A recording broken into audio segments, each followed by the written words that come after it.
Energy, environment, and digital transformation. 3 investment priorities for TDK Ventures, a corporate VC firm based out of San Jose, California. TDK Ventures wants to identify the avenues of greatest benefit in the early stage hard tech sectors, solving problems, accelerating success for entrepreneurs, building, they say, a better tomorrow. I'm Andrew Wilson, and I'm in Davos to talk to President Nicolas Sauvage and Managing Director Anil Achyuta about finding the next king of the hill.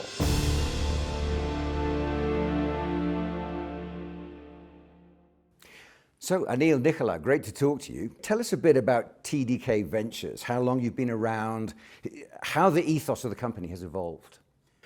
TDK Ventures started in July 2019 after 10 months of fine-tuning its raison d'être. It's a very simple but critical mission of exploration.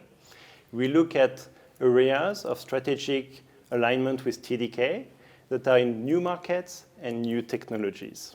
Our ethos hasn't changed since we started, but has indeed evolved, more ingrained in our DNA, our code of conduct. And it's all about being entrepreneurs first. We are really making sure that everything we do adds value to the entrepreneurs. If we're talking about value, let's pick up on something I've read about in your literature, which is CODE, or C-O-D-E. Tell me a bit about that. Our code of conduct is basically our core values, the 4 core values that drive everything we do at TDK Ventures, why we wake up in the morning for. C stands for contribution to society. And this is totally aligned with TDK's core values. O is one team reaching for the sky, always raising the bar. D is delivering deep insights, which is really the raison d'être for a corporate VC. And E, last but not least, is entrepreneurs first, what drives us every day. Tell us a bit about entrepreneurs first. It means that everything we do comes with them in mind first. Let's take the example of the NPS survey. That's not something new. Many companies and firms run these net promoter surveys. But what I think is very different in TDK Ventures is we take the feedback from the entrepreneurs extremely seriously. It defines how we reflect and adapt our own team structure, how we recruit, or even how we create functions which does not exist in other corporate VCs, like marketing principle, financial principle, legal principle, or recruitment principle, all in the name of entrepreneurs first. So we, for example, have this concept of TDK goodness, which is all the value we can bring to these startups to be more successful, more quickly, with less risk. And do you have the questions, or do you find new ideas just by casting around? Are you looking for answers for your questions, or are you surprised by what these entrepreneurs come to you with? That's a great question. We are thesis-driven, which means that we start first with a deep exploration in a space we care about. And I encourage my investment team to really go and build a contrarian view, but starting from first principles. And then we have basically 3 investment criteria. 1 is financial return, 2 is strategic return, and 3 is contribution to society. And we search for this king of the hills that meet these 3 investment criteria. Sometimes it's global king of the hill, sometimes it's regional king of the hill. But we look for these entrepreneurs that are going to change the world. Essentially, what you do is you identify the issues, you identify the problems that you're trying to see that need solutions, and you go looking for those candidates. Absolutely. But one thing we do, which is fairly novel, is we try to stress test these solutions. Let's take an example of a clean tech solution. Typically, when they start, they take very little resources from the planet. But as it goes through generation and generation, maybe by the 4th generation, there is not enough resources available for them to get the benefits. And so we try to stress test these solutions to make sure there is nothing stopping them from reaching this maximum impact and therefore reaching the net zero goal. Take electrification as an example. EV batteries, EV motors, all of these require precious metals like nickel, cobalt, manganese, etc. And these metals are pretty rare. And thinking about energy transition as a metal transition makes a lot more sense. Now, every time you have to get access to these metals, instead of digging up the earth, perhaps we should think about something like recycling and circular economy. to make these accessible much more easily. We invested in a company called Ascend Elements, which not only recycles these metals, but also upcycles them. And that's much less carbon intensive and also provides access to EV OEMs and battery manufacturers. Okay, you mentioned electrification. That's a huge issue right now. And of course, people are all aware about batteries and about the issues of lithium.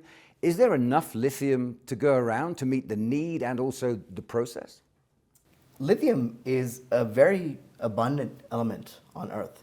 There's about 40 million metric tons of lithium available. There's a lot more in the sea.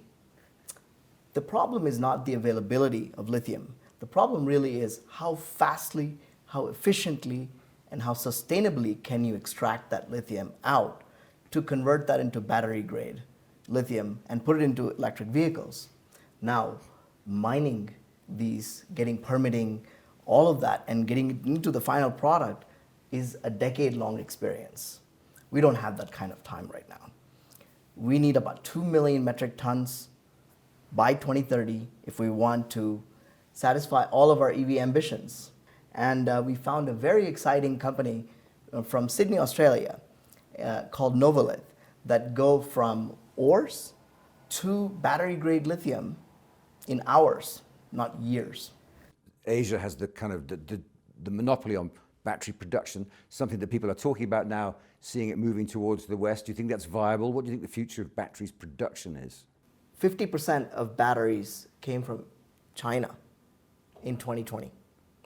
Now, with the Inflation Reduction Act that was passed by the Biden government, which was a bipartisan bill, is going to be a game changer. From a Western country perspective, we feel that they have an advantage in technologies that involve automation, robotics, and AI. Take battery manufacturing as an example. Battery manufacturing, one of the main issues is the presence of solvents in these battery manufacturing that needs to be evaporated, and they're toxic. And that makes it very energy intensive.